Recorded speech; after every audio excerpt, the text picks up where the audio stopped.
میں آپ کی پالیسیز کی، آپ کے ویوز کی ڈائی ہارڈ فین ہوں، اور وقتاً فوقتاً اپنی آواز بھی اٹھاتی رہتی ہوں حق کے لیے.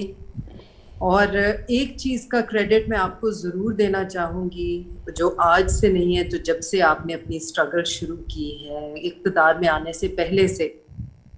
آپ نے جو اس عوام کو اویئرنیس دی ہے how to fight for your rights, یہ پورے کا پورا کریڈٹ آپ کو جاتا ہے، کیونکہ آپ کی اس اویئرنیس کے بعد اب لوگوں کو یہ شعور آیا ہے کہ ہمیں اپنے حق کے لیے کس طرح آواز اٹھانی ہے بے خوف و خطر. Now coming back to my question, میرا سوال آپ سے ذرا ڈفرینٹ ہے. آپ جانتے ہیں کہ پاکستان پولیٹیکلی تو کرائسس سے گزر ہی رہا ہے اور ڈفرینٹ چیلنجز کا سامنا ہے، لیکن ہمارے بلوچستان کے جو بہن بھائی ہیں اور وہاں کے جو لوگ ہیں وہ جن کرائسس سے گزرے ہیں اس نیچرل کلیمٹی کے بعد،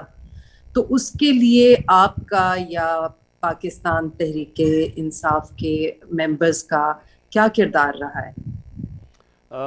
شگفتہ دیکھیں، یہ جو بلوچستان کے اندر ابھی فلڈز آئے ہیں، اس کی یہ ایک کا پنجاب گورنمنٹ جدھر تحریک انصاف کی گورنمنٹ ہے اس نے پورا اس کے اوپر کام کیا ہے. دوسرا کہ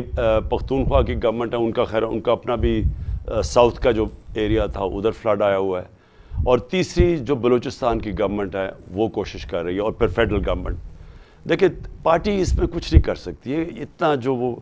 وہ اتنا ایکسٹینسو ہوا ہے، یعنی وہ جو ایریا ہے جو تیزی سے فلیش فلڈنگ ہوئی ہے، وہ ایریا اتنا بڑا ہے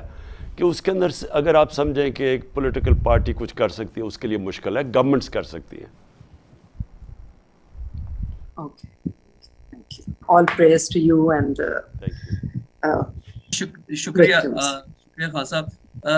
طارق متین صاحب آپ بیٹھے ہوئے ہیں کافی دیر سے، پہلے تو